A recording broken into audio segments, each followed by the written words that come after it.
I've been called brother. Can I get my water bottle? Or do you want to open the meeting and then I'll run and get my water bottle? Yeah, this is right. But what does he know or did? He ain't been here very long.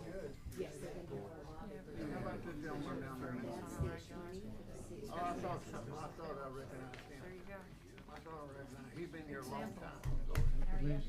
Oh, that's right.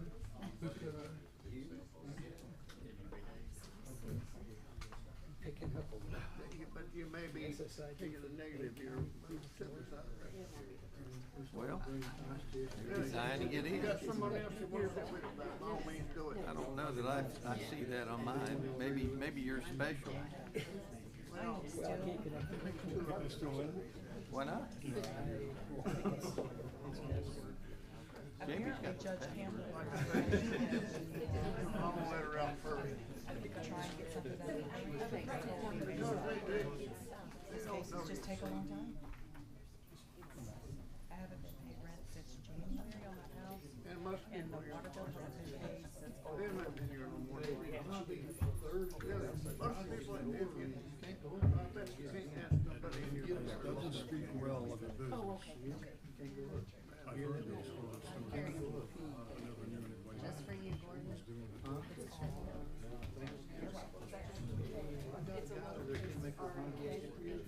You wanna speak and ask questions, I want you to go first. Then I'll follow. I don't wanna interfere with whatever you have. It's asking me for it again.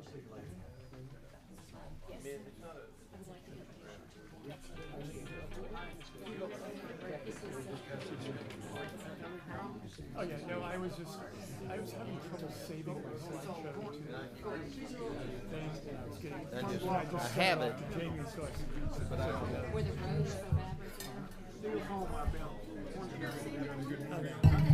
No, this is an important meeting.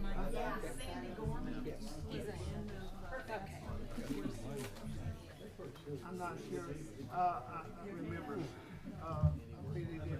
How you doing, Mr. Jim? Larry's been there on, coming in on. 8 days of bright work. You have a boat too? Or bright work on your house? Oh, you have a Chris Pratt. Oh yeah, I have to come by and see that sometime.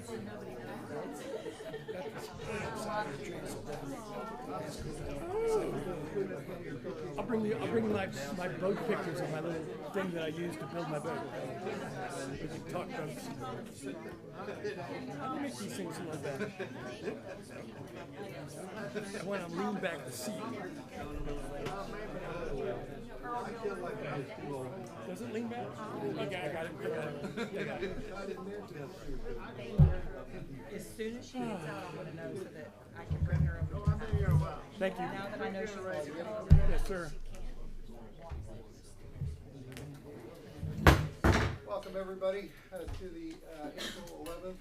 Sorry, we are getting a little bit late to start here, but thanks for everybody's interest in this particular project and for what's going on in the city of Parker. Terry, can I ask you to do our invocation? Absolutely. Our Heavenly Father, we thank you once again for this day that you've given us. We thank you for your Son, whose resurrection we celebrated just 2 days ago. We pray tonight for the wisdom to make the decisions that end up to be the best thing for our community. We pray this in Jesus' name. Amen. Thank you, Terry. allegiance to the flag of the United States of America and to the republic for which it stands, one nation, under God, indivisible, with liberty and justice for all. Thank you, Ken.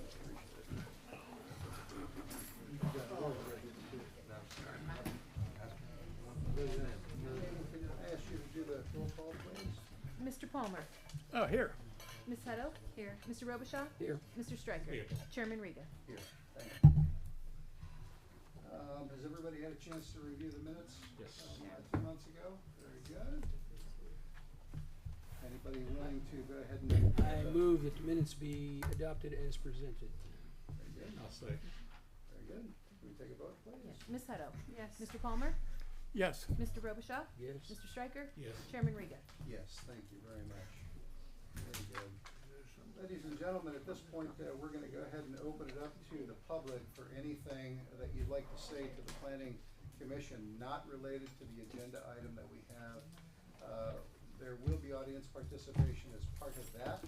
However, because this is a quasi judicial meeting, anybody that wishes to speak with relationship to the ordinance potential change that we're about ready to consider will have to be sworn in.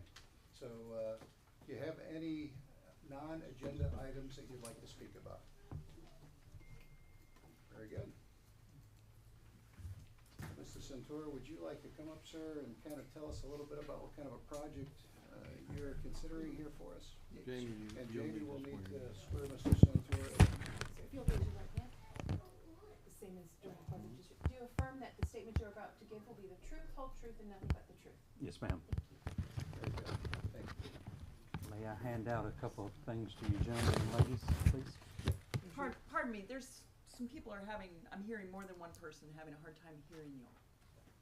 Thank you for that. Is there, are we recording? Yes, And sir. we're, okay, very good. It is up loud. If you'll move your microphone closer, I think that's good. Ma'am, is that better? Can you hear that okay? How about turning up the volume just a bit? Yeah, I've got him up max. Is that okay? That's better. much better. Speak into it. Thank you.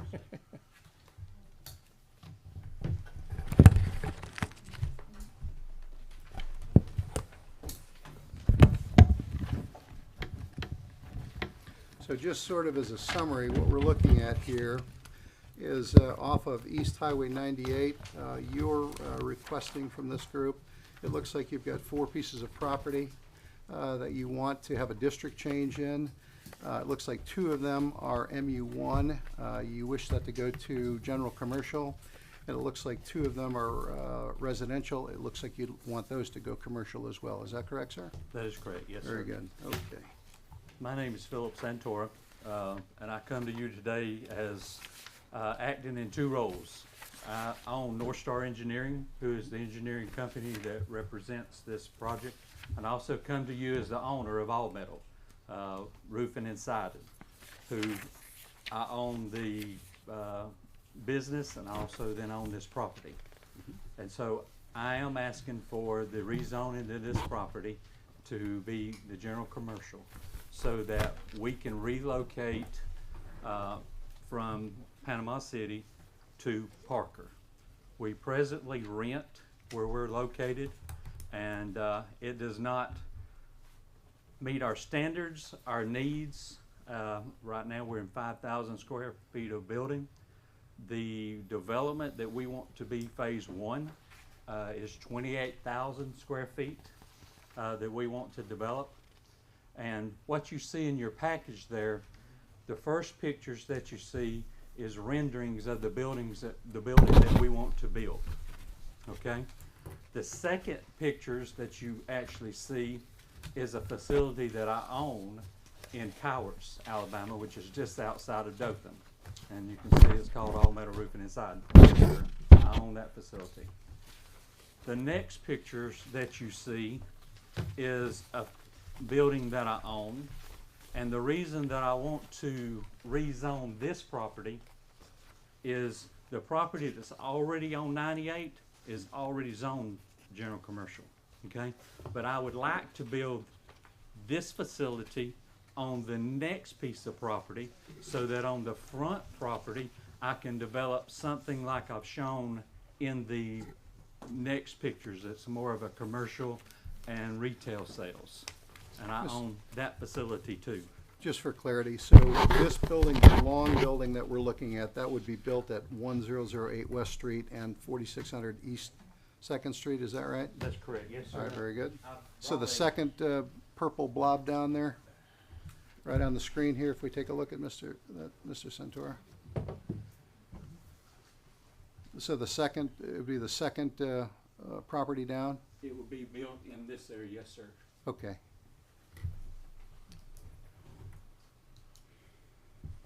Jamie, is that flipped around? So where's 98 is at the in top. okay, so it'd be the north property. Okay, The very, north property is already Yes, sir, commercial. it'd be built right in here. very One good. of the two MU1 And so- lots. And my Two MUs, purpose, okay. again, is to rezone these so that I can take this and make it commercial fronting 98 and have more retail office space of, as shown in that picture, which, as I mentioned, Okay, very good. So Um, then what would you do with the two that are on the bottom that are across, what is that, Second Street, I Cross think? yes, ma'am. I mean, to make them commercial, why? At some point, I would think by having the commercial up front, then having our business where we're gonna be located, it brings value to those properties also, so that we could do more commercial on those also for offices. Presently, that property has some major environmental issues, okay? And so we want to work through that and work on that later. Can you expand on that a little bit for us? Major environmental issues? On the corner, in the bottom corner here, there's an existing system that's set up that withdraws water and cleans. There's a plume of underground Benzene. THCs and different things and so there's an ongoing cleaning going on there where they pull the water out and they also inject air into the ground to trying to move that and pull that out and clean that. I see. And so it runs that back property line. There's also some along East Second Street and then also on adjacent properties.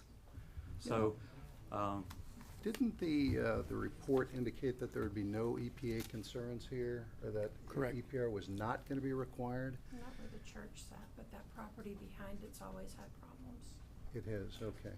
Okay, so is that something that's just wrong in this report, or? well, I believe it's already covered under the UST remediation and plume. So I believe it's already been taken care of, and so that's the reason that you don't have any what we call non-further action, Okay. because action's already been worked on.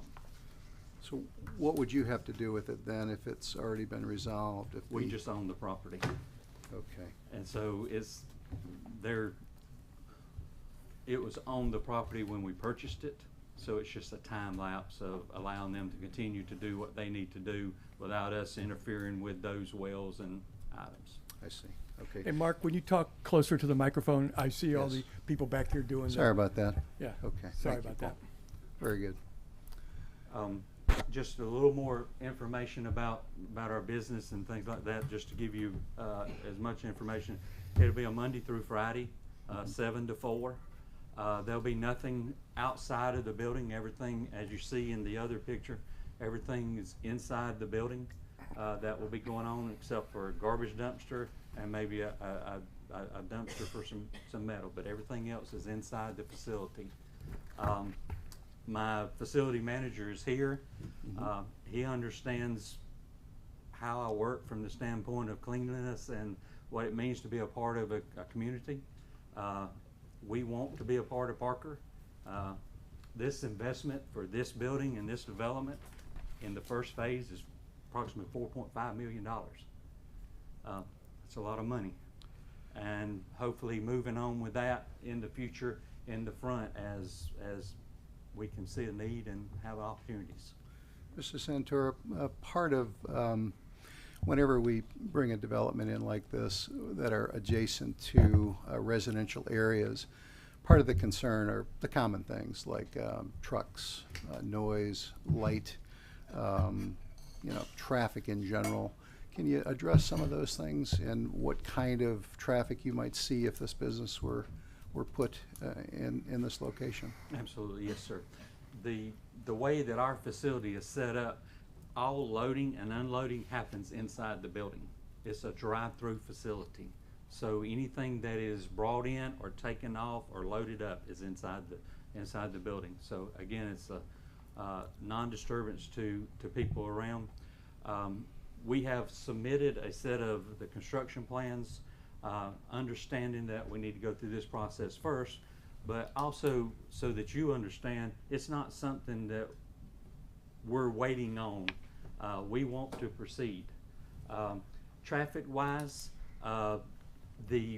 with the abilities to have the Second Street and West Street, and then also the front, as we develop, the way that we show it is people will be coming through. There's a front parking space, front parking that's on West Street. That so there's nothing on this side, no parking or anything. So the lights will be pointed at the building or out at the road. I see. If we need to go through the process of when we turn in further turn in anything, if we need to do a light, a candle light to show the amount of excess light that goes off of our property, we're more than happy to do that. Very Your good. lights will face the cemetery. Yes, ma'am. Faces the Tree cemetery? company, yeah. Yeah, very good. What about further south? Is further south where you were considering that office-looking building? No. No, north. 98. Up on 98. Up on which 98. faces In the empty commercial property now. currently. In the brick building I was looking Yes, at sir. there? Okay, It will very be- good. It will be facing back out to 98, Right. so that you'll have a look on those buildings facing out. You'll have this building sitting here, and then again, not sure on what we're gonna do there at this point. So the brick building would be up front, that would be office center, the nicer looking building, the construction facility or the actual metal roll building would be further south. That's this one here that we looked at. Yeah. Yes, sir. Very good, kind of with the steeplechase. Okay, very good, very good. Terry, any questions for Mr. Santora? Oh. Where is your company from? Because it's Florida Acquisitions. Yes, we purchased Coastal Metal Roofing. Okay? Right, but you're based in Enterprise? We have our home office, yes, is in Enterprise now, and so we have I have all metal roofing inside, which pictures you see. I have all metal building systems, which is in Malvern. Then I have all metal roofing inside in Florida, which is the acquisitions, and then I have Coastal Metal Roofing. Okay, so yes, sir, I have an accountant that sits in Enterprise, and that's where I send all my stuff to be done, so it's done correctly. And I think you've answered these two questions. Will you have anything like a lay-down yard there? No, sir, everything will be inside. Presently, slightly embarrassing, the facility that we're in and how it's set up. But as I expressed, we're going from a 5,000 square foot building to a 28,000 square foot building. Everything that we roll form and everything will be stored inside on racks. It's, again, I hate to say this, but it's not great for that material to be outside after it's roll formed, okay? And that's not what we want. And nor is it something that's pleasant to drive up and see. And so it will be a totally different facility. We want to be able to serve, we have customers that's in Parker. We've so much work out at Tyndall. And we have clients that buy from us that's out there. And so we want to be able to serve it and serve it in a professional way. And my last question I was gonna ask, I think you've answered, what will the lots on Business 98 be used for? It will be, absolutely. Is this a promise or is this a biscuit? That is what we want to do. Okay. I do that. This is phase one. Right. That is where I want to go. That building there sits beside my engineering building in Dothan. I own my engineering building and I own that building and I lease it out. That's exactly what I want to do here on the frontage. And that's the whole reason for rezoning the other, so I can move that back and have the other up front, because the other's already zoned. Very good. Bev, any questions? Paul? Paul, please. Yeah, I've taken the time from the standpoint of being both on the planning commission, being part of the author team of the comprehensive plan, and of course sat through the LDR. And now I would like to present, I would like to present sort of the issues that are associated with the comp plan and the LDR that are a part and parcel of the request for zoning and the type of plant you're putting in. With your permission, I'd like to can you bring up my slideshow? Can you not be talking on the phone while we're talking, please? Thank you. You got it? We do, Paul. You want to just look that to your left there? Okay. I don't know if we can get it to come over there or not, but. So, this is just the front slide, of course. And again, this is now the perspective of Parker. Why should Parker do this? This is looking from our standpoint, what we have as a community, et cetera. The comprehensive plan is primarily our vision of where we're going with the future. The LDR is how we regulate the movements, the building according to the comprehensive plan. So these are the two documents I'm going to be referring to. Am I talking okay here? Yeah. Okay. All right. So next slide. There's really basically two considerations that are a part of this. Does Parker wish to change the land use? And does the proposed facility meet current provisions of the LDR and comprehensive plan? Two separate issues. So the first question I have for you, Mr. Santora. Okay, I was going to say Santoris. Okay. Mr. Santora, is why did you select this site over several industrial sites that we already have in Bay County? This site fulfills the needs of how to ingress, egress, also being close to Tyndall and having some customers here. Okay. And the when you purchase the property, this is just kind of a legal question away. Were you aware that the entire purchase site is in the CRA and its ensuing consequences? Yes, sir. Okay, good. All right. Okay. So the proposed land use change that we have before us is the property, just a little summary, is composed of 3 LU categories. Starting at Business 98 and heading south, we got General Commercial, which is approximately 1.17 acres. We have MU1, 2 sections, 2 lots. This is moving south from Business 98. And the total of that is 1.48 units. Now this is currently zoned MU1. I've translated that into housing units because we are sort of the stewards of our property and how we allocate it. And then we have the residential section, 2 lots, which total up to 1.61, which roughly is 8 housing units. The current site in PC for business that you mentioned is 0.716 acres. I did get a tour of that facility, everybody there. Plus I buy stuff there all the time. Well, thank you, sir. Oh, you're welcome. And then, so now I'm just putting the same map that we looked at, only in a little bit bigger things. Starting at the top is 98, and then the first section there is the commercial. The second 2 lots below that are the MU1, which is a density of 15 housing units, and the last across the street from second are those 2 lots are residential. Okay, now, so applicable, let me take a drink of water. I'm not really good at making slides, but when we're dealing with complexity that has legal issues, etc., I thought it was a good way to frame the decision-making process. So don't judge me by my lack of slide presentation. Okay, applicable issues for land use change. We have a CRA, and I am going to defer to Mark when we talk about the CRA and its implications, but it is noted that all of the entire property that you are proposing to make these changes is within the CR. Mr. Palmer, it's not. Just a correction. Yeah, The residential ones are not in the CRA. right. Is that the same map you did? It's in the CRA, but it is not in the overlay, the sub-area 1 overlay. The CRA is half the city. The overlay is a much smaller area inside of it. If you look at, Oh, okay. Maps in the back. All right, so I just took this Third from the from the comprehensive left. plan map. Okay. So the parts on south of Second Street are not. Okay, no problem. All right. Disregard only the top two parts. Okay. All right. Let's talk about. Now we're going to go to the comprehensive plan, which very familiar here.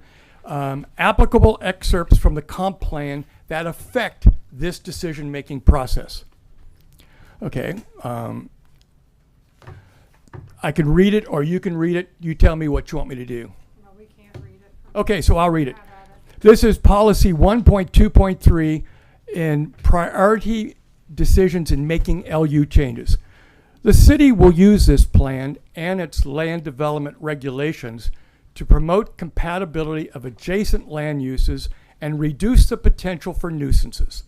Compatibility will be assessed based on the size and siting of the structures and the potential for neighboring uses to have noise, smell, off-site parking, storage of material, on-site hazard materials, or other uses or activities that may adversely affect neighboring properties as defined in the land development regulations.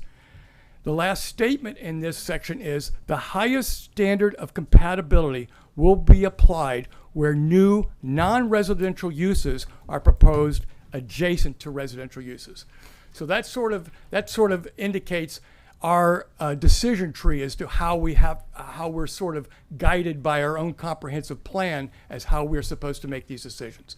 So obviously this is adjacent to residential, so this clause applies.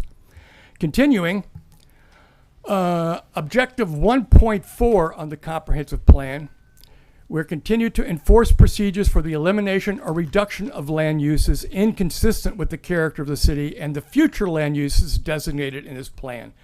That's basically empowering us that, okay, when we created the comprehensive plan, we were dealt a deck of cards, all right? And then we try to respect existing rights, etc., but then we also try to how can we steer to make things better, okay? So that's what that clause really is directed at. All right, can I continue? Okay, things to consider. All right. The city is not obligated to make any changes to an LU. That's important to remember, okay? A lot goes into how we do our land use requirements because it affects the entire community. That's what planning is involved. And I'm not saying that to prejudice against us. We've made changes, but I just want to say there is not an obligation. But there is something critical here is if this property was converted to general commercial, all of it, then Parker would have little say as to what other commercial entities would be built on the property as they would be governed completely by the LDR and CRA. So we are, making that change. This is one of the consequences that would occur, okay? Just for the record. Okay, next statement here. Problems with the proposed development order that you've presented. And again, this is your first thing. And I would like to say, you're the first person who has presented a request for land use change that has also presented maybe it's a draft DO, but you put a lot of detail and a lot of work into that, what you want to accomplish. 2, you own the property. You own it outright. It's not you own it. So those are the things we are looking for when a person is asking us to make a change. Are they doing this as a speculative thing? Or are they doing this because they really want to do something? Certainly it's clear you want to do something there. Yes, sir. Okay, now here's some of the problems that I see in reviewing the plan that you submitted. 1, the raw materials, which are big coils of steel, arrive on 18-wheelers, okay, in the form of large coils of sheet steel. I don't know what each one of those weighs, but they're in the tonnage. They're pretty big coils. Access, now so the way you have your current DO, you have the access to those trucks coming down West Street and then onto 2nd Street. It's not clear from there if it's going on both those streets. I think it is. One comes in and one exits, I think is how I interpret it. Well, the problem is Parker is responsibility for maintaining the streets on our side, you know, in Parker, West Street and Second, whereas the state is responsible for maintaining the roadway, Business 98. And when others have been asked to do projects that require traffic on the residential streets, no, I'm not getting dry. We have not looked too kindly at that. Our streets aren't designed for that, big 18-wheelers. I do note that the currently designated general commercial is 1.17 acres, which could accommodate a scaled-down version of your building without any change. 1.17 acres roughly is 51,000 square foot, just to give you a point of reference. But you have your setbacks, etc. But it wouldn't require reconverting an MU1 or a residential. Along that thought path, and again, I'm speaking without having the attorney having reviewed this idea, but say that you wanted to do this and Parker wasn't comfortable with making the land use changes, then that particular property along the street, you might be able to argue that some of the MU1, a portion of it, the north section, may be converted. It would require probably replatting. I'm not sure, but there might be a possibility. Again, I'm not opposed to this plan. I'm just taking the perspective of the city and offering ways that we might be able to move forward should, you know, various choices, presenting options. Absolutely. Are you comfortable with that? Yeah, oh, absolutely. Okay. Yes, sir. Okay, now looking at your DO, now I'm kind of like the the czar of anything to do with stormwater or water infiltration. I've gotten very heavily involved in that. So your current assertions on your development order, again, there's a lot more work to be done, and I'm just saying you can expect that a building of this size is going to require a containment pond. Some of the assertions about the concrete on there don't apply. We had problems when the church was there with stormwater runoff. Our bay is filled up with the stuff that comes off of there. Secondly, we've had some serious water infiltration. That's where we have water collecting higher, goes down to the ground, gets in the groundwater, and then bubbles up lower downhill. So there, you would expect to have to put in a much more detailed, probably a wet pond. If you can want to look at one that was done recently, the Fulcrum down the street, they did a really good job on that. Okay, hold on, hold on, I just lost my place here. I'm looking at my thing here. Because I can't see that one either. Paul, this slide is titled Problems with Proposed DO. Well, There's 5 items on it. and I want to point out, Mr. Chair, that while he submitted some preliminary information, he's not requesting a development order Correct. at this stage. So Correct. Yeah. really, I'm just mentioning things that I noticed. It's usually we handle these things separately. Sorry to cut you off on this, but we normally handle these two as totally separate issues. But in the past, we've felt uncomfortable making, you know, blanket land use changes without having a little bit more something concrete to look at. So I recognize that this, you know, that what the good Dr. Attorney there just stated. Correct? right, and because of that, because there was some confusion here, that decision that you all will recommend and the decision of the council will actually be a legislative decision on the Land use. Right. and will not be related to a development order. Correct. And the problem in the past has been people ask for guidance about what they're proposing. And And so, you know, are there some potential problems that you hadn't thought about? Now you're getting some feedback. We have been loath to present those ideas because, well, we don't really have a formal plan. But since you've gone to the trouble of trying to give us something to chew on, to understand, I think it's important to make you aware of some of the issues that might be associated from the LDR standpoint. Is that fair? Yeah. Okay. Sure is. All right. Could I clarify something Please. briefly?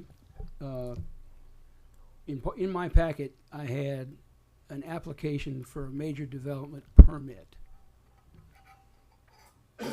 But all I understood is technically coming before this commission is the LU. proposed land use change. I did not have that understanding. Okay.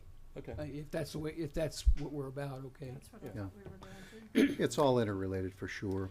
Well- Mr. Santora, And that's what the agenda said too, was just a land use change. Land use Right. change. I understand fully that I'm here today to ask for a land use change and not an approval on development plans. Yeah. I And- understand that your city engineer has not reviewed my set of development plans yet, and that will occur after we go through the process of this.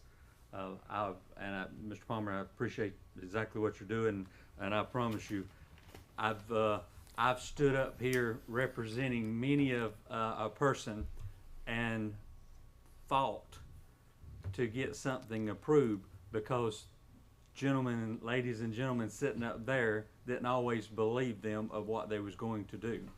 And so my purpose and what I've done is to make sure you understand that I understand Yeah. where I'm trying to head, and to make sure that I do everything possible to show you my full deck of cards. Absolutely. No, and you've done a And- really. And the sensitivity, Mr. Santora, is just, that happens, we have 3 CRA areas here in Parker. There's only 220 in the whole state.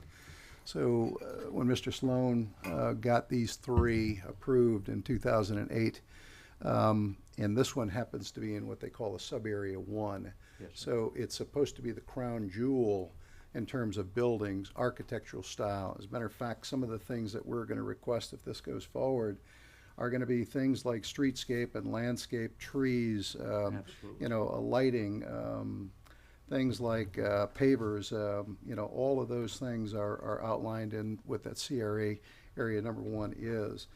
And also the sensitivity, I think, is because when we specifically identify CRA, it identifies 4 different styles of businesses, and unfortunately, the one you're proposing is not there. It identifies retail, restaurant, office, and residential for that sub-area 1. So that's why Paul went through that Absolutely. litmus there of what is required. Part of the issue for the commissioners here, and the council members as well, is that when our city attorney asks for those CRA areas to be put in place, they're committing to sticking to a plan. Now that plan can be altered, but then we have to revise the CRA. There are things like tax incentives for the city that go into place. Many of those things would be on us before we could take that step forward. So along with Paul's concerns there, there's the CRA, and then there's also the land use changes. And part of our goal is to make sure that there's not an incompatibility between low-density residential, general commercial, for example. So if we do move forward, there would have to also be barriers there. The barriers would be things like fencing and trees and foliage. Some of those things, for example, when you separate between like general commercial and a residential area, would be like 80% density, so that light, noise, pollution, things of that nature don't make it across. So if you're aware of those things, and that happens to be in our section 4.7 of the land development rules, and also in our comprehensive plan where that is all outlined. We are aware of those things and understand the reasoning for them. Good, yeah. Okay, I'll just finish. I just have a few more slides. Please, Paul, that's fine. Okay, thank you, Mark. As I said, he really is our CRA policeman, head man looking at those issues. I focus more on well, I'm an engineer. Okay, so the next two slides, you already presented a picture of your facility up there, so I had already gone on your website and looked at it. And the next slide is a picture of the rolling machine here in your Panama City office. They also have a couple other machines, but I did them as a video and I couldn't figure out how to put a video up here. But they have metal brakes, which are used to bend sheet metal. And then they also have shears. But this particular device here is a rolling mill, I would call it. Sure. A forming mill. It basically, you've all seen roofing that has little ridges in it, etc. This takes a flat sheet of metal. You run it through it. You adjust. They can produce different types of rolled product depending upon. There's a lot of different kinds. There's standing seam. There's corrugated. Anyway, this is the machine that takes a flat piece of metal and turns it into a piece of roofing or siding. Okay. This business description from their website. Now this gets into the part where there is, where I'm going down a path that is normally not taken at this stage of the process. But you've done your homework and I want to show you some of the obstacles that may be in the path in all fairness. So I just take from your side here, All Metal Roofing and Siding specializes in manufacturing metal roofing, siding components, pole barns for residential and commercial. And these are the areas we serve. I hate when this thing does this. It's Okay. bigger on the screen now, so. if you wanna Okay, look at so that. here's the process summary. Again, I'm simplifying things, and you may have other things, and I do have some questions about the red iron components that were shared in earlier discussions with people, the red iron structures at Tyndall, but I'll get to that in a second. So coils of steel with different coatings are brought in on 18-wheelers. I'm really familiar with that product. My brother-in-law used to be the vice president of U.S. Steel in charge of rolled product. He developed some of the aluminum coatings to withstand the coastal areas. So very familiar with the product. It's stored in the plant. It arrives on 18-wheelers. Some is run through metal forming rolling mills to produce the different form panels.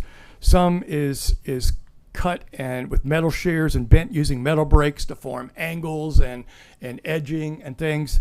And other activities, of course, I'm sure you have a lot more. I don't know if you ever do punching or whatever. I just don't know. So right here, I wanted to introduce you. People talked about one of your goals by moving down here was one of your big customers was the Air Force Base here. And they were building, for want of the better word, it was introduced to me as red iron structures. Do you have anything to say on that? What is that? As I was answering Mr. Stryker earlier, I mentioned that I own All Metal Building Systems, which is in Malvern. All Metal Building Systems builds red iron, I-beams. Okay, gotcha. I know what Okay? that is then. All And right. so out at Tyndall, the main frame structures Are are red- what they call red iron. Then- And so that would come from a totally different facility Gotcha. and everything. Then the sheets Would and the be- trim and things Made here. would be made here Okay. and added to that. Okay. Now we get to the difficult part. Okay. What does the LDR have to say about this type of business?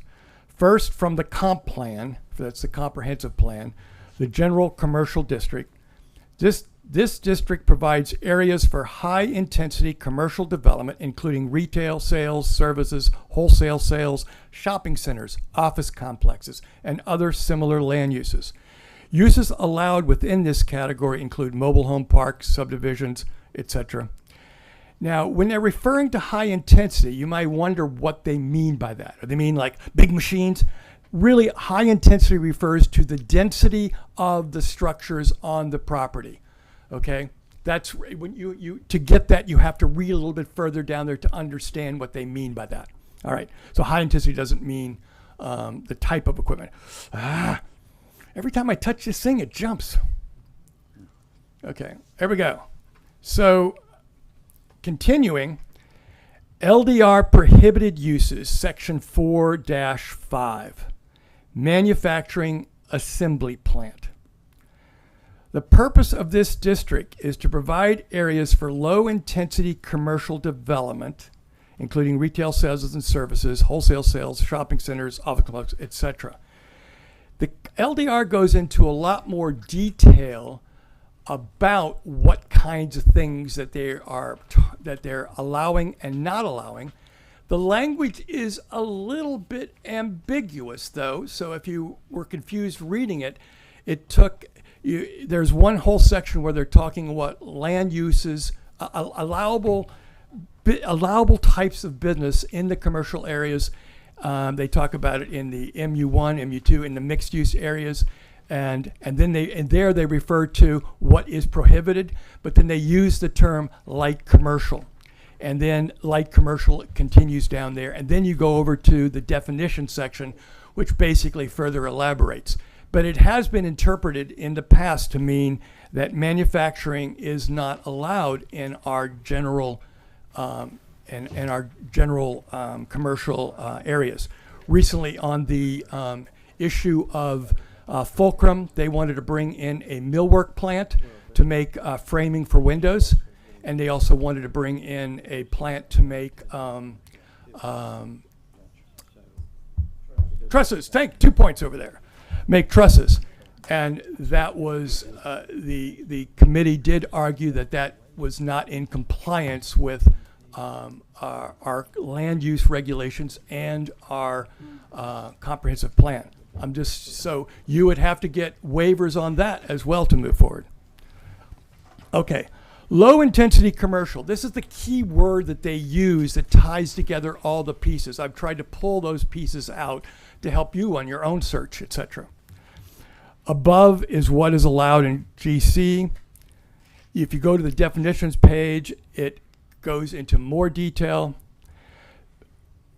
But the following from the definition applies to this application. Inside assembly facilities that do not have a manufacturing component or which do not generate industrial sewage. Well, you're obviously not making any poo, but there is certainly a manufacturing process. Manufacturing meaning taking a raw material, running it through mills and rolling mills, etc., similar to what we dealt with the Fulcrum. So that just summarizes some of the obstacles there. And again, I just want to iterate, we're not dealing with that component of the process. But since you've gone to the trouble of presenting all this, you should at least be aware of some of the obstacles that moving forward. Very good. Thank you, Paul. Nothing more to say. Thank you. Mr. Robichev, do you have any questions for Mr. Santoro? I don't have any questions. I have some analysis of the products we were sent in the packet, and Mr. Santoro, you're welcome to answer if this appears to be a question. You're welcome to answer it. Okay, I mistakenly thought we had two items today. One was the land use change requests. The other was the application for a major development permit. I now understand that number 2 is off the table. So just taking the first item, the land use changes, the proposed development on its face isn't compatible with the comprehensive plan, future land use map. A change to that comprehensive plan would therefore be required, and the burden of justification falls on the applicant. Speaking a little bit more about planned unit development, specifically in sub-area 1 of Main Street, in general, between Ruby Place and Highway 22, the properties that are fronting on Highway 98 are general commercial. The next rank of properties south of South, that's right. South of 98. This is not general commercial, this is the City Hall property. The next rank south is MU1. In general, the next rank of plots south of that are residential. There's a reason for that particular layout.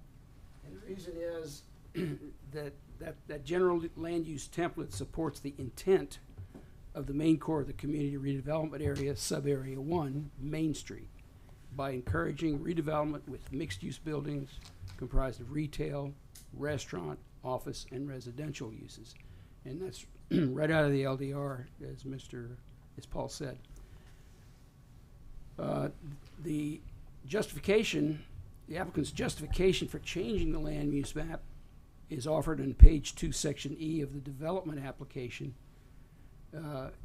It is that their proposed commercial facility is not permitted, and not a permitted use in MU1 or residential, but is in general commercial, and they already own a general commercial parcel to the north. Anchor's report does not analyze that justification, it only restates it. A rationale based solely on ownership of an adjacent compatible parcel falls considerably short of an adequate justification for a comprehensive plan amendment. Going back to the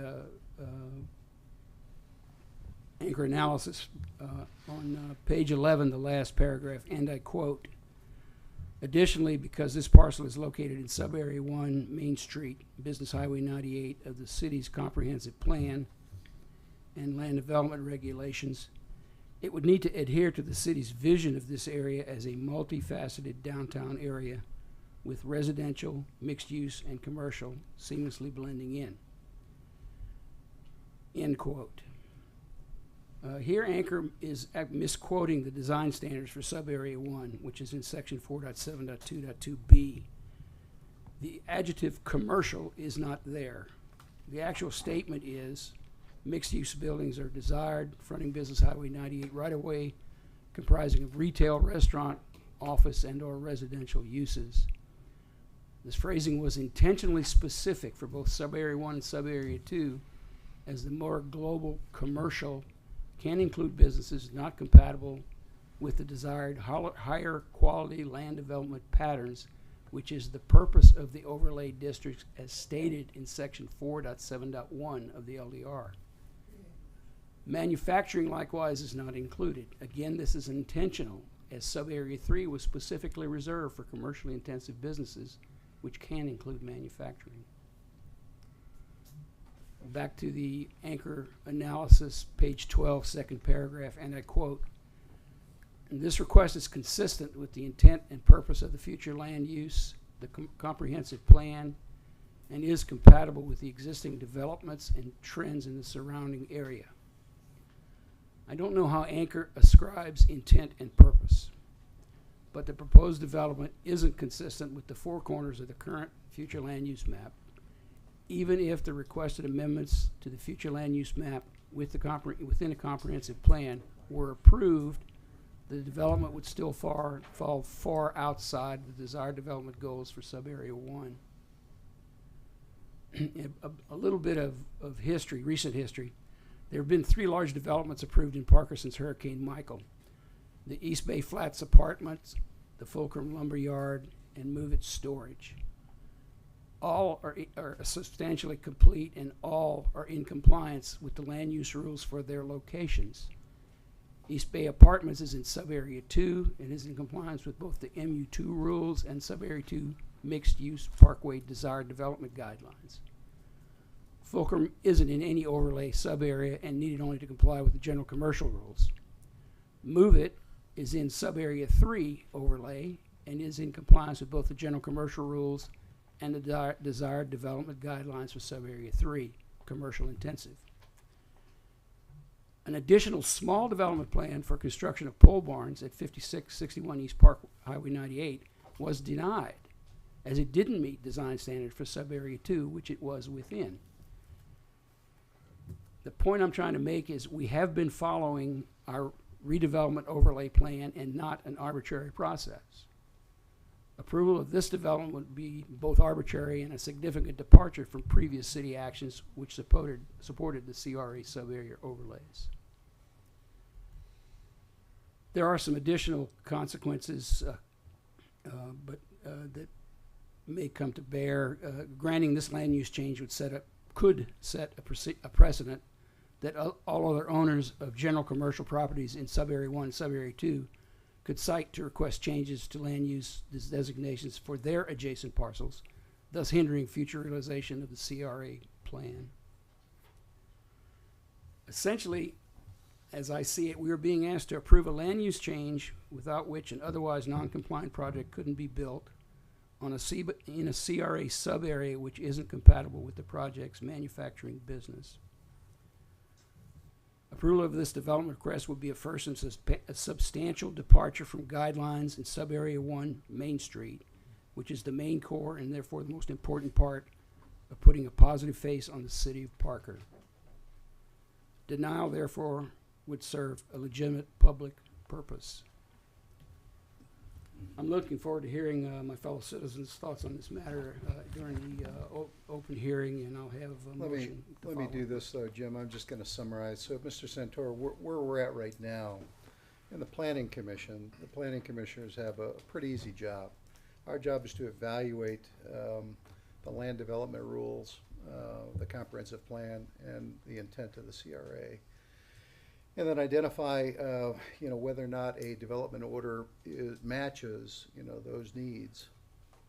So really what we have is, we have a CRA sub-area 1, and a prime directive, by the way, of the land development rules and the comprehensive plan is to do no harm to those residences or those resources and those entities that already exist there. And when we consider those things, we're considering things like property prices or property, appraised values.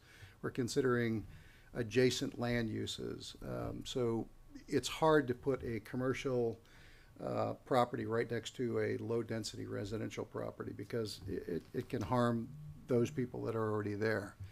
I think that's what you're hearing from at least some of these guys right over here. When we look at things like performance and protection standards in our LDR Section 5, there's a number of things that we would have to violate in order to go along with your project with some land development rules that we just completed. Ratified them about 6 or 7 months ago, and our council members approved them. So I think what's happening right now, what you're hearing is, they like the concept of business coming to Parker, but the Community Redevelopment Act, which has been in place, like I say, for about the last 18 years now here in Parker, specifically dictated that that corridor has to be the crown jewel. And the type of development that you're considering doesn't really match that. So I think that's what's happening right now. At this time, I'm going to open it up to any audience members that might want some additional comments. Mr. Chair, I think you have to start a public hearing. Yes, I do. Thank you for that. So we'll start a public hearing. Could I make one comment before we do that? Please, Paul, go right ahead. So again, I mentioned that I've been on the planning commission, I don't know, forever, but I was very much involved in the reviewing the comprehensive plan and coming with a new thing.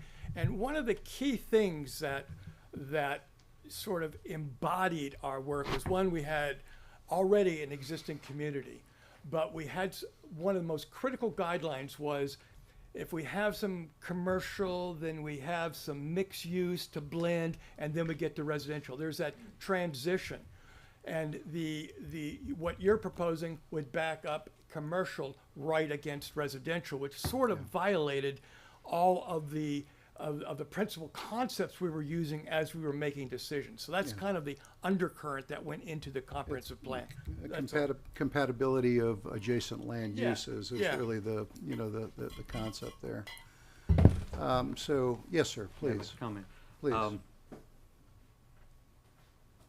As I was mentioning, Ms. Ho kind of asked me about it. I would be fine if we didn't redo the residential to the GC, and then allow that to be the break there. I guess that's across Second Street. Is yes, that what sir. we're I looking guess at? in my way of thinking is that there's a break there now if you're standing on the street looking at it. Yeah. Okay, and so that's the reason I went in the direction that I went. Yeah. Because if you stand there and look at that, you see open land, Yes, sir. not houses. Have, And so I'm sorry, ma'am. have they given you a time frame of how long it's gonna be that that property has to be cleaned before it can even be done anything with? We 'Cause I know can, there's a process. yes, ma'am, we can do stuff on it. Right, I just don't wanna mess their, right, what they have in the ground up. gotcha. Yeah. Yes, ma'am, but And I then- can use the property. Yeah, on that block, there is one residential home that faces what would be the back of your building. Yes, ma'am. The church doesn't use the house that is behind the other church that used to belong to the big church that was bulldozed. Yeah, yeah. And then on that block, there's a piece of property right behind the two that you're talking about making commercial. And that gentleman doesn't live there. It looks like he does, but he uses it to store things. It's basically storage. And then you've got an empty piece of property and you have some little shack things on, I think, Mr. Osbell's property or what have you. I mean, under their little houses thingies. But that's all that's on that block, I see. you know, so. Yeah. And I think where we're, the conundrum is that, that Sierra area, there's a plan for it. And that plan would have to be violated whether we put it up front, this picture's gone. Whether we put it, that's okay, whether we put it against Highway 98 or the next project in. Because if we're true to the CRA, if we're true to that, okay, and we identify the 4 styles of businesses that we want in that area, because that's supposed to be the crown jewel, and that's supposed, and the whole reason for CRA in the first place was for development of residences now, was in order to take an area and put in, CRA concept is to put in more low-density residential areas. And the issue is that being in a CRA area, the areas around it would potentially, in my opinion, not grow with that style of manufacturing right there. And because it conflicts with the concept of the CRA, especially CRA Sub-Area 1. I get it. But, you know, we're here for the benefit. Yes, Paul, go right. Okay, I'm sorry, so Bev, were you done? I would like to address 2 issues. Issue number 1 is the issue of the contamination in the ground under the property. All of the property on West Street are in that same particular situation. This is from a gas tank from a filling station that was steel, that was not, wasn't properly removed. And so this pumping station that is currently located on that corner of the property you're talking about, I'll point it right here, on this little corner here, that pumping station was first over by the city hall. As they start pumping, they basically are trying to move the volatile components of gasoline that goes down there, mainly benzene and a few other volatiles. So they have all these wells, they sample. When they're done with all the pumping, then that plume is done. So nothing prohibits building a house on that property. There was a house before. Number 2 really addresses the issue. In looking at this from a planning standpoint, I called the property appraiser's office and asked, hey, can you tell me how many vacant pieces of property we have in Parker? And then they gave me a list, because it's, but then I said, can you put them on a map for me so I can overlay them over our land use regulations? Now, I just got the map yesterday, but part of our planning is just because a piece of property is vacant, it doesn't mean we want to turn it into something that the first thing that comes along if it doesn't meet the plan. So, unfortunately, I can't give you the numbers of how much MU2 is vacant, how much residential is vacant, but that is part of the reason why when we were looking at the property on the slide, I indicated this area would support X number of housing units, this area would support that, just as a way of remembering it. Okay, that's it. Thank you. Sorry, no, not I'm not sure Bev was done, so I That's want all to, you're done? You wrapped up? Okay. Mr. Sloan, I think I'm going to open it up for a public session then. Going to open it up for a public meeting at this point, so if anybody would like to voice their opinion, please feel free at this time. I've also been instructed that because this was not a development order, that you would not have to be sworn in. So if you just wanted to come to the podium and address your concerns, please feel free. Into the definitions, I had to go to 3 different places because those two are not together. Yes, ma'am, please state your name and your address. Good evening. Kat Fosick, 1344 Stratford Avenue. First, I'd really like to thank Mr. Palmer and Mr. Robichaud in their presentation. Clearly, they've done some research and looked at the LDRs, the CRA, as well as the comprehensive plan. I think ultimately, one thing that was pointed out by both of these gentlemen that I think brings it almost back to a very simple definition, and that is that I don't think the manufacturing aspect of this business meets the definition of general commercial. I looked in the Florida Constitution and the various categories that they have available, and two that are conspicuously absent from Parker's category are industrial and agricultural. So I think that decision had been made, that we do want it to be residential, multi-use, mixed use 1 and 2, as well as general commercial as the definition stands.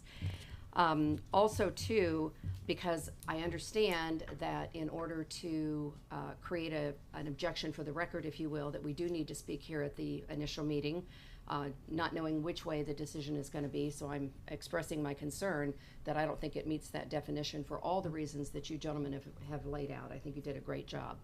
One last thing that I would like to present to you is a favor to Joe, because he had to leave.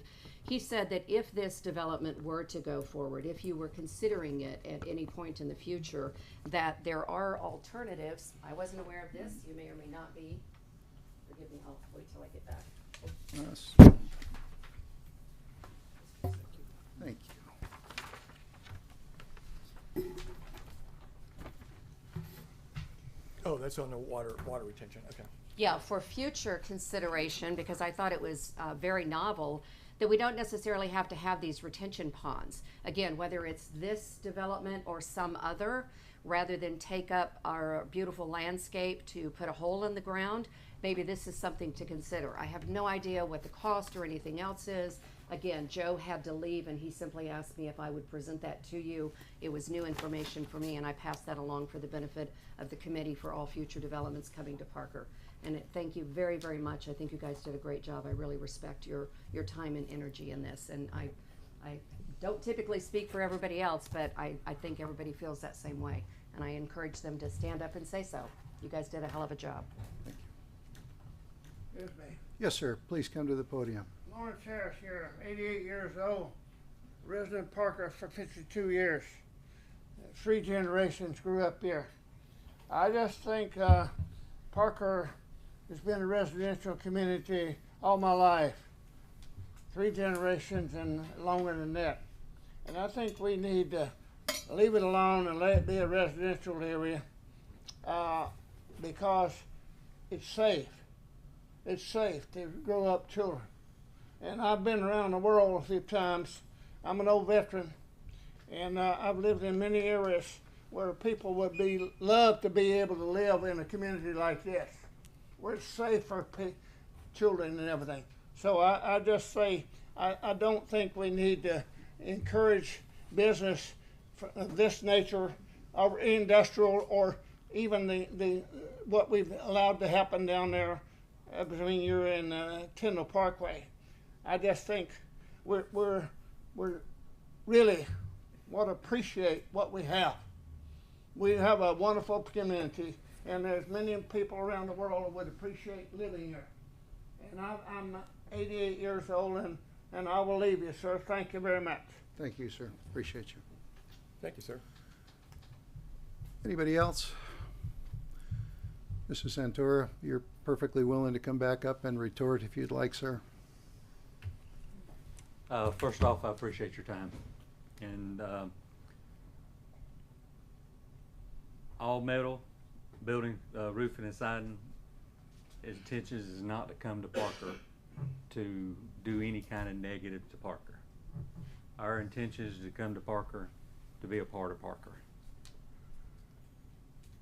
Manufacturing, a lot of definitions go into manufacturing. It's been thrown up several times about the manufacturing. There's nothing occurs outside of this building. The looks of this building will be great. The purpose of this building will be great. The future development around this building will be great.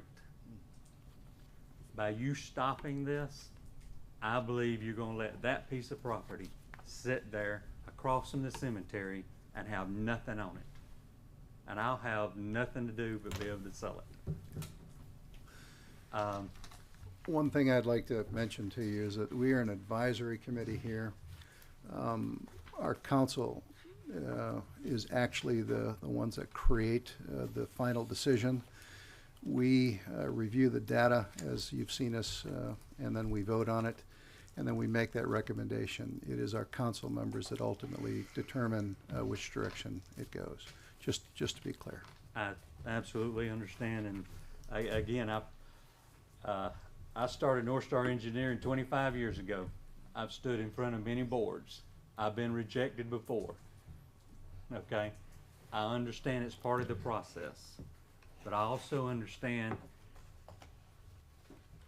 that if you look at the big picture, and you look at the investment, and you look at what can happen, you don't need to be short-sighted. There's a cemetery sitting right beside this property. I would ask for your approval.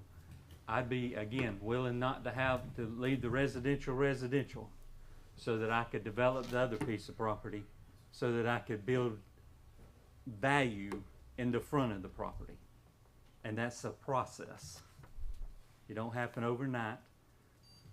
And I understand if I go down the road where you approved for that business to go in and you drive by that, my business will look nothing, absolutely nothing like that business. Very good, sir. And so, again, I understand you have rules and regs. I also understand that rules and regs can be changed. And I ask for approval. Well, Thank you. can I have a moment Please, now, without please. being schooled about all the rules and regulations?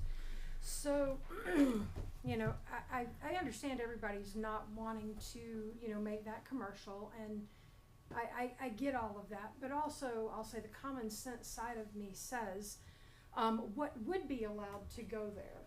What would be allowed? So we could have a shopping center, which what he's talking about doing in the very front of that property. So it could be something where you had, you know, a little, I don't know, accountant's office or a little shop for clothing or something of that nature, right?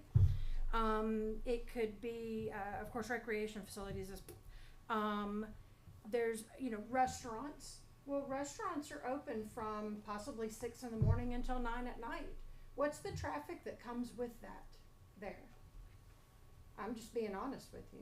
I mean, every day, but maybe Sunday if you're lucky, if it's Chick-fil-A. What's the traffic that goes there that's going to be allowed on that property? You know, I mean, any kind of other thing. I mean, you could have someone that came in and wanted to put a Wawa there, a gas station. I mean, you know, it's commercial. They could do it. What's the traffic that comes and goes with it? So, I mean, if you stop and think, what would be allowed, and, you know, if the gentleman decides, well, fine, I'm out of here, and sells it, and it goes to someone else that takes that commercial part and makes it whatever, is a Wawa the crown jewel of our city? No. Good point. Is an AMI gas station with the 3 homeless people that are out in front of it all the time the crown jewel of our city? No. Now, would a Tudor's biscuit possibly?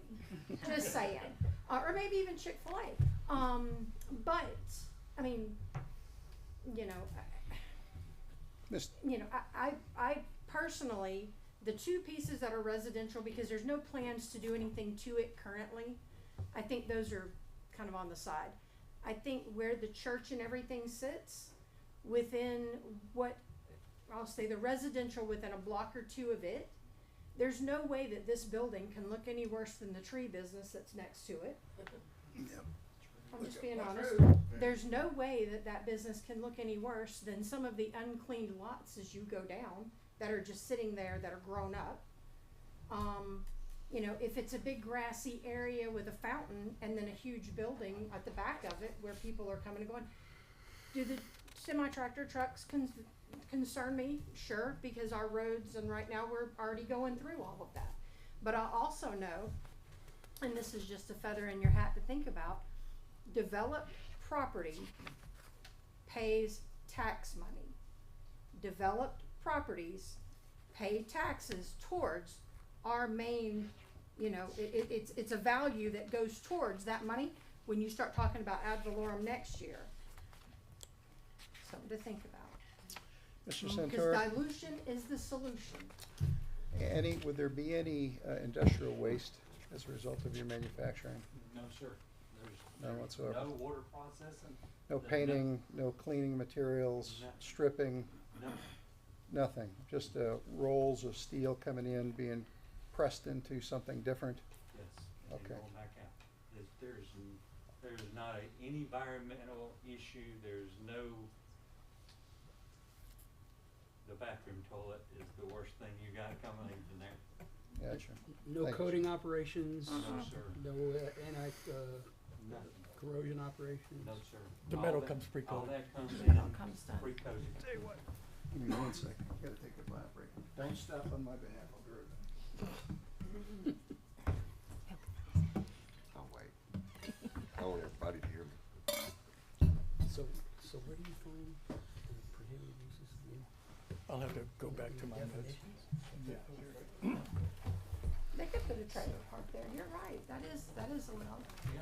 I researched the whole thing here, so we gotta go to, I know, it's not parallel, but we need to correct it. I furnished the trailers. You got the property. The trailer park, okay? You can go ahead and talk. Mr. Robichaud, he said I'm Chuck 4.5. Bodford. I've lived here for When he 20 said some odd prohibited years uses, in he the said city of section Parker. 4.5, if it helps. I came here to speak on his behalf. You know, Parker's a pretty blighted area, if you ask me. I've done a lot of traveling, and like I said, I was born and raised here. I was born and raised in the Cove, and like I said, I've lived here for 20-something years. I've got dozens and dozens of rental property in all these towns around here, including Parker. I've got one right across from the graveyard where he's talking about. I've got a few businesses here in Bay County that I operate, and I personally think that since he's decided on not changing the back lot, leaving it as residential or maybe even just not commercial, something different, but that will provide a buffer. And as far as the 18-wheelers go, you can always put a sign up at 2nd Street, no vehicles with more than 3 axles allowed beyond this point. That keeps them from making a wrong turn, going to the wrong places. I see it done all the time. And he's wanting to build a nice building, develop the property. It creates employees. Employees spend money. And y'all know the domino effect. Y'all not sitting on this board because y'all don't know what that means. And then at some point in time when he gets ready to build on the lot that is facing Business 98, y'all have restrictions that he has to go by. I know what a CRA is, and I know what kind of restrictions that y'all put on it, and he'll adhere to those. I see absolutely nothing wrong personally with letting him proceed forward with what he wants to do. It's my opinion, and you know, everybody can look at it differently, but I'm a business person. I have a lot of property here in this town, and I don't see how in the hell it will hurt anything. I think it would only beautify it, and down the road when he develops this front part at some point in time, if he does, when he does, it has to go by, you know, it has to be voted on and passed by what his DO says, you know. And I think it's a good thing. We need to get something going here. We need to get some attraction, something going. And there are steps that y'all can make that will make this a success for both you guys and us and him and the community. Well, They're and if the just steps project you did can move forward, it indeed would, the general concept of the CRA would still be in place. Right. And just confirming, that would be the style building that you'd put right against Highway Well, 98? that's what he has up in Dusty Okay, Howard. That's what you would do. And then the secondary building, that would be on the second, Correct. property back? There's actually a rendering. He has a rendering there. A rendering, that's Yeah. actually the facility that I have. This is actually a rendering of what we're. That's it right there? right. Okay. And he can doll it up, he can put plants out front, if you want a buffer put up there, I'm sure he can put a buffer, Very that's good. what y'all, that's what I think the term is called, a buffer. Let me I'm just jump trying to into the help. minds of the engineers here. So, when we take rolls of steel and we put them through a press, maybe we're getting wrapped around the axle when we're talking about manufacturing. There's no question it's a manufacturing process. Yeah, There's just, yeah. no matter how you cut the dice. If we said that you couldn't take a router and do an edge on a board in order to make a window frame, then we're being totally not consistent in how we apply that concept. Even in their description of their company, they're a manufacturer. Yeah. Their website says they're a manufacturer. So I'm very familiar with the rolling process. I didn't write the rules on this, but that is the rule. Yeah. And secondly, it's not the traffic, but we cannot have 18-wheelers going down West Street. Now, I do believe that we've shown, so there's really two parts. That commercial section that's on the road could still be expanded enough to put this building, okay, if you wanted to do it. But even with that, it doesn't comply with our regulations. So you'd be And we okay cannot, with- let me finish, please. We cannot make a decision based on promises of what could be on this particular thing. We've seen other people who we've done the land use changes, they promised they're gonna do this, and all of a sudden, it didn't happen. So we have to base our decision on what we have in front of us. So, and I live down the street from there. So do I think, would I rather look at the empty lot than a big steel building? Probably, but I don't think we're gonna be looking at an empty lot forever. We've already seen in our little community, I live right down on West Street. In our little community, we've had 3 new houses go up, okay? People are starting to get in there. I'm getting rid of the trailer park at Dusty Bailey's. We've got 1 trailer scheduled for demolition. We're gonna be creating 5 more lots. They're all, so we're creating a little bit of a community. These rules are in place for a particular reason. I don't think that we need to change them for something that doesn't fit our vision. Very good. I'm gonna close the general meeting. Please. Hi, Bill Libby, Sunset Drive, Parker, the free state of Florida. You folks up there, you know the rules and regs. I know nothing about planning. But I know about CRAs. I know about dreams and hopes. You wanna kill those things? Somebody drives in from the west side of Parker and think they're at the west end of Springfield. Got a blighted area. I'm gonna put something right there. I'll make it happen. I'll convince these people that this is what's best for them. The only people that can tell you that is us and you. We've got dreams and hopes for the CRA. It may not be moving the way we want, but that's our problem. Let's don't throw anything in its way. You want to have a big building right there? Come on. What are you talking apples and oranges here? CRA. How about the R2-D2?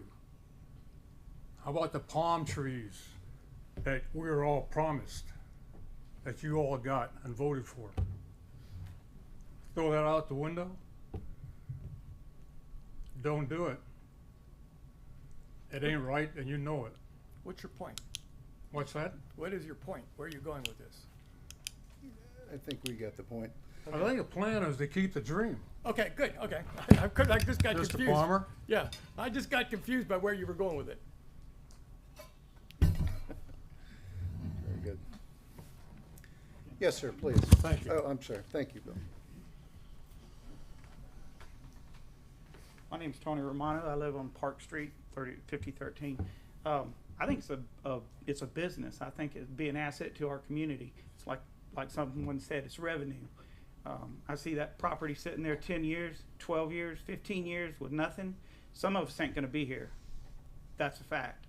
It's like he said, you come around the corner, now it's a vacant lot. It doesn't look good. And certainly we would all love for Parker to be 30A, but it's not. This is a business. This business will bring in people. It'll bring in people that's got to buy gas, probably at our gas stations down the 98 corridor. They're going to need to eat lunch.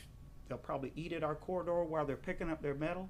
There's a lot of metal roofs in Parker after the hurricane.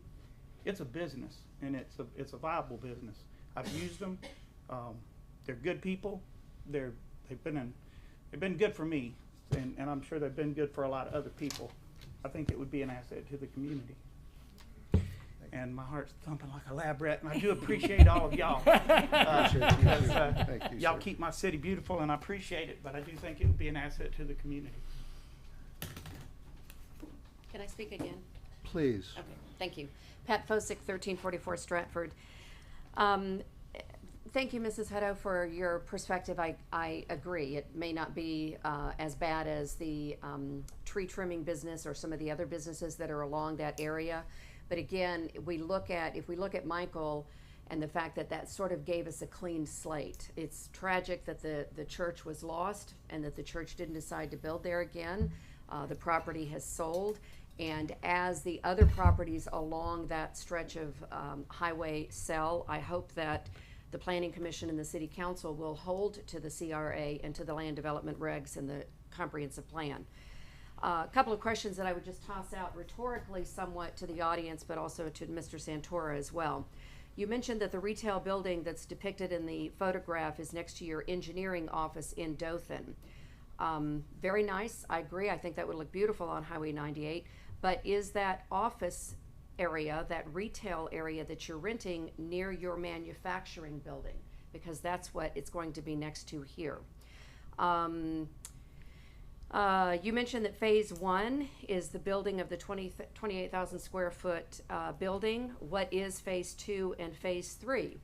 Mr. Stryker asked you the question, I thought this was really cute, have to say, even though I'm a Southern girl, I hadn't heard this. Is it a biscuit or a promise? There was no direct answer to that question, number one. Number two, and I think someone just pointed it out here too, we've been promised things before that the developers would do or not do. Do we have the authority, and this may be a question for Mr. Sloan, does the Planning Commission or the City Council have the absolute right to say, you sold us this, you must do it, and must do it when? I don't know that we have that authority, but we didn't even get a direct answer to his very appropriate, very reasonable question. It is manufacturing, as Mr. Palmer pointed out. That's what's on the website. It's not, to me, a general commercial where I can walk in and buy a piece of lumber like I can at Fulcrum. I'm not going to walk into this business. There's not going to be any sales tax generated. Yes, indeed, there could potentially be ad valorem that's generated, but is it sufficient to mess up our goal and our vision, although that's a hot word, but is it sufficient to move away from where we want to get? We're never going to get there if we don't start making that first hard decision, and I think this is that first hard decision, and I encourage the council or the Planning Commission to vote appropriately. Thank you very much. You can walk in and purchase metal out of there. Okay, because I've done it, so just making sure it was the same business. Well, first question I have, Mr. Santora.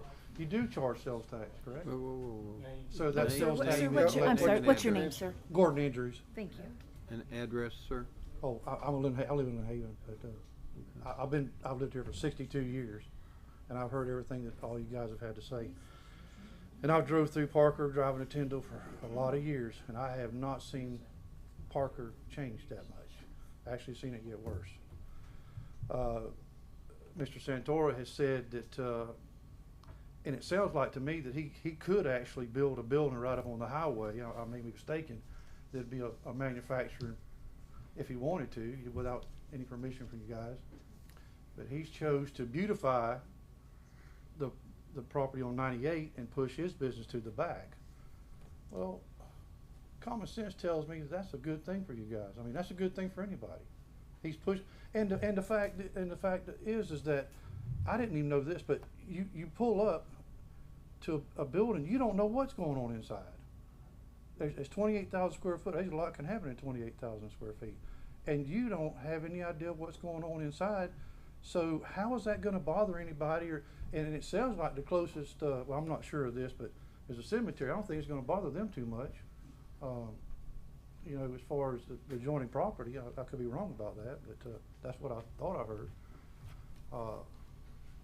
You know, you're talking about, and Mr. Santora said he was going to spend $4.5 million to develop this area. That's quite a development. And I heard the fact about taxes. This young lady here put out that property taxes. I'm sure he's going to get a whopping property tax every year. And okay, was I right about the sales tax? Who collects that? Parker? Sales tax wouldn't be as big of an impact as an actual improved property. I'm sorry? Sales tax would not be as big of an impact, is improving that property, and that property then going from being worth 1 million to being worth 6 million. Well, that's the bigger and impact. you made a really good point. If Mr. Santora is not allowed to put a building there and he winds up having to sell it, you're probably going to be looking at a gas station. They have got crazy building gas stations around here. We got a So, lot more I mean, coming in. and what do you get at gas stations? You get, what'd you say, there's 2 or 3 people hanging out at the gas stations, I mean, unwanted people, and, you know, Parker. Pollution of the ground, a handful of other things. Yes, I mean, it's a place for druggies to hang out, whatever. Could be a car wash, that's always lovely. And Yeah, noise car and all washes, those yeah. things. But you know, he's talking about putting in some retail businesses. I don't know exactly what all he can put in there, but I'm sure he does. He can answer it. I thought he'd answered the questions good, but I'm talking common sense. I don't know that much about CRAs. I got a lot more in common with CRS, but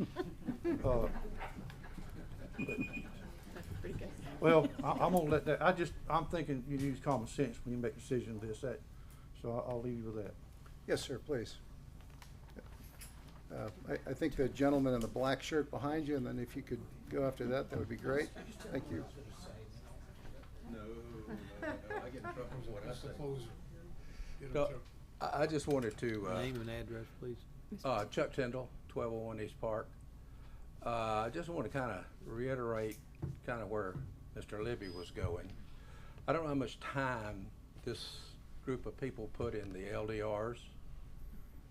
I know you put a lot of time in the LDRs. How many months? It was a year. It was a year. A year. A year. Over 500 hours of actual rewrite time. Okay, a year to have a vision for the city of Parker, how you wanted it to look, how you wanted it to be. And then you have a comprehensive plan and all these other things to it. Well, why the hell did you do that? Why'd you waste your time doing that? You surely had a reason for doing it, right? So we're just gonna throw that out the window, and I applaud you on your success. And I used to live in Ashford, that's right down the road from Cowards, so and I applaud, you know, Cowards is in the middle of nowhere, you know where that Cowards is. But why? You know, anything could go there. But let me back up. Not anything could go there based on what effort you've done. So I'm saying you just throw all that time out the window, forget about your vision for Parker, and just roll with it. Everything's an exception in this town. There's not a, you know, and you gotta have the, I gotta create the right word here, the perfect time for music. I need to sit down. But you know, if you're gonna plan. If you're gonna plan one off and change it, and plan one off and change it, and plan one off and change it, you're not planning. So That's my only, that's Thank my you, only Mr. Tindall. Appreciate your comments. comments. Yes, sir, please. Gary Brannon, 1034 Brannon Place. I've dealt with this metal company for many years. It's changed names and owners, I believe, but they do residential and commercial. I've walked in there many a day, and it'd take time to make a piece of metal for one of my rental houses. I believe it would be a good business for here if they do what they're saying, is not do the residential in the back, do the commercial, make it look nice. Or like we're saying, how long is that property gonna sit and sit and sit and not have anything on it for years and years? I mean, how many people have come forward about this property with y'all wanting to put anything there? Have y'all had like a lot of people coming forward on this property? To my knowledge. That's my point. And I understand, I wanna make Parker beautiful too, but it's already next to the tree service. Used to be a church with a big vacant lot. I believe let's put a nice business in there, let them make it look nice. It's not sitting right next to any other residential properties.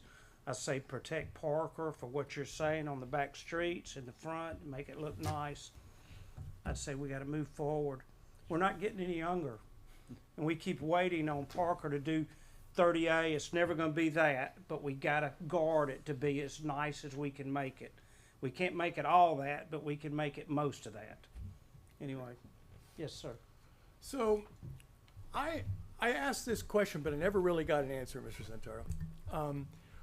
Why did you not, build it on the part that's already zoned commercial and maybe ask for an extension to that? Because one, I believe that no matter how you try to slice and dice, you're never going to get permission to bring those semi-trailers down the road. We've already had this issue in off of Ethelyn. Yeah. Right. So you're going to have to deal with DOT and coming off of Business 98 to bring your trucks in. So you could remove one of your obstacles. I mean, it doesn't clear the other obstacles, but you could remove one of your obstacles by trying to rezone the property. And then secondly on that, it may be possible, if that's not quite enough for your vision, it may be possible to have this line move down a little bit. That might be more palatable. I can't, but so you've never answered the question why you don't try to do it on Business 98. That's not a true statement. I have answered that question. I told you the reason I wanted to put it on that lot is so I could develop the front lots looking like the pictures that I've shown you. That's the reason I put that in there. I am not, again, here trying to be detrimental to your plan and your city. My purpose is I want to come to Parker. I want to develop in Parker. By building that building where it's at, I can then build frontage and make more value. Those are promises, but not that's. I will answer that. You gotta start somewhere. I try to be the most respectful I can possibly be in all situations. And we've been here for quite some time, and not saying people have been disrespectful, but as you stand on this side, it's not always easy. And so True. I will continue to be that way no matter what. But at the same point, I will answer the questions so that I'm not considered not answering the questions. I did answer the question that Mr. Terrence asked me. I said I did not know the answer to that question because I did not know when it would be feasible to do that. That was the answer to that question. That would be what I would call phase 2. As I look back through the questions, I forgot the young lady who went through 1 through 4. Number 1, I forgot what her first question was. Number 2, phase 1 is the all metal building. Phase 2 would be the front development. The promise, I did not make a promise that that's what it would be. I said that that would be at the time that we felt it needed to be. I haven't sugarcoated, I haven't lied, I haven't done anything but absolutely told you gentlemen and ladies the honest truth to what I know standing up here today.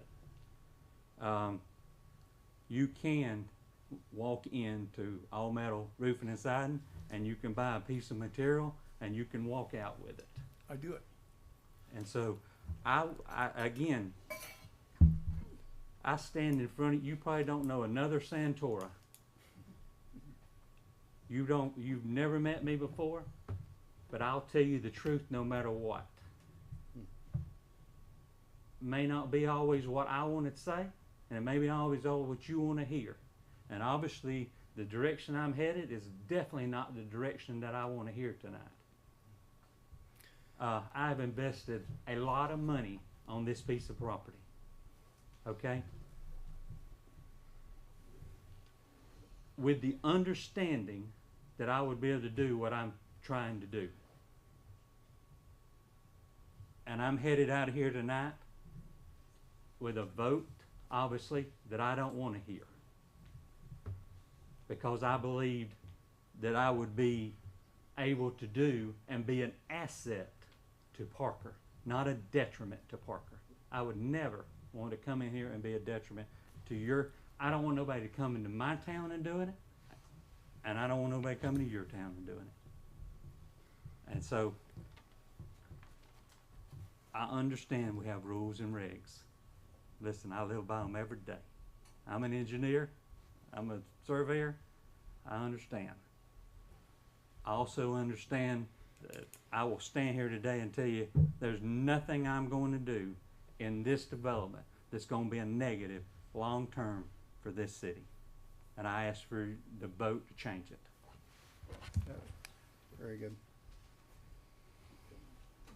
Okay, we still have an open meeting. Anybody else? I'm going to shut down the public meeting. Thank you for that. You can go ahead. Oh, I'm sorry. Public hearing. Public hearing. Go ahead, man. Can we open it back up? We'll open her back up. Open it back up. Feel free. Ladies first, ma'am. Diane Coates, 1521 Dover Road. My question is, you don't even live here. Are you planning on moving here, for one, to help this area? How long are you going to stay here? Are you going to stay here till Tyndall's finished? Or we get another hurricane for all your metal? What do we do with that property after you're gone? You got long plans? Yes, ma'am. Thank you for the question. I will tell you, I came to Parker and I drove around the city, and I know I'm supposed to talk to you, and I don't. You can do whatever you want. I drove around the city, and I went and looked at property, and I even asked, and I've asked a real estate agent, where's some property on the water that I might be interested. I haven't found what I'm looking for, and I can't say that I will do that, but I have looked. Okay, I have a house right now in Bay Point, or a condo in Bay Point. Okay, and that's where I'm presently at. I have all metal roofing and siding in Cowarts. I have all metal roofing and siding here in Panama City, Coastal, and all metal building systems. The metal building business and the metal ties to my engineering business. And so I'm 54 years old. I was fixing to sell sort of this. I don't plan on retiring in the next little while, but when that time comes, ma'am, I will. And so, and at that point, I would sell. But these type businesses are not going away. In other words, I believe this location will be a great location for me for many years, and then whoever comes after me. And Mr. Santora, so once again, that being in the CRA area, if this does move forward, so you would meet all of the requirements of the CRA in terms of foliage, barriers, sidewalks, streetscape, lighting, all of those things? Absolutely, yes, sir. And I never try to mix cities, but in many of the cities that I do engineering for, we have to do landscape buffers, we have to do certain foliages, we have to do fences, swap out areas. We do, as I mentioned earlier, the lighting. We are willing to do what it takes to be a good part of Parker. And you'd be willing to go ahead and change your concept here where you'd be general commercial front against 98 general commercial second down, and then leave residential the one to the south, is that right? Absolutely, yes, sir. Very good. I still have an open meeting. One more. Oh. We're still in it. Yes, sir. I'm Charles Orlowski. I'm the manager down there at All Meadow. Yes, sir. I think it'll be good for the community. I was raised over here in Parker on Pratt Avenue. Just wanting to better this community in that and bring, you know, good paying jobs. My whole thing is to hire inside, you know, Parker. I believe that we'll be a big asset for Parker, and like, you know, hopefully y'all can sit there and consider us. I think it'll be real good. I mean, we stay busy. We're nothing but a 5-star company. You can look up on Google review. People rave on us. I mean, that's what we want. I believe that the people that come and buy from us, you know, also if you want to bring in restaurants or whatever, you know, it might take an hour. Hey, they can run down the rodeos and get lunch, or the gas stations, or, you know, go down the fulcrums down there to get the lumber or whatever they need. I guarantee you, and I promise you, you know, if y'all accept us, that building outside will be spotless. You won't even know a metal company's there. Very nice. All right. Mr. Santora, how many jobs are we talking about, sir?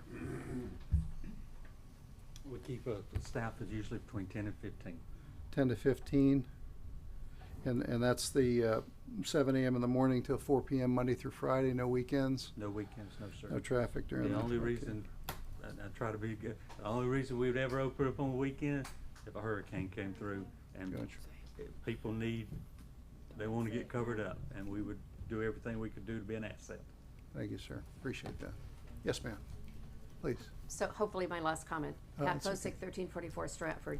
I believe Mr. Santora said something to the effect of he was hoping to be able to do what he wanted to do. I recall that during the last city council meeting, Mr. Kelly, Mayor Kelly mentioned that he wasn't aware of this planning process. Diane had asked questions. When do we get to ask questions about this rezoning issue? And when Mr. Kelly mentioned that he wasn't aware of this, he did, however, comment that he met with the prospective owners about a year previously. As part of this quasi-judicial activity that is taking place here tonight, Well, we're legislative at this point. We're not quasi-judicial. I beg to differ based upon what I've read in the Constitution, but okay, regardless. Is the council aware, or the commission, the planning commission, have they been informed of that conversation, that ex parte conversation that occurred with Mayor Kelly and with the prospective developer? Because that statement put questions in my mind. Was there something implied or said that encouraged him to build or to purchase the property, anticipating that he would be able to do what he wants to do? Last comment, I go back to the definition of general commercial. Manufacturing is not a part of that, so even considering moving the building to the front of Highway 98, I think is inconsistent with the CRA, the LDRs, and the comprehensive plan. Thank you. Very good. Paul, please. One last question, sir. How tall is this building? I can't tell from looking at the thing. 24 feet. Okay, thank you. Yeah, it's in the plans. And I think if it was moved to general commercial, he'd have up to 65 feet, 60 or 65 feet. Very good. Anybody else? All right, now I'm going to shut it down. Very good. Okay, guys, any further discussions amongst ourselves?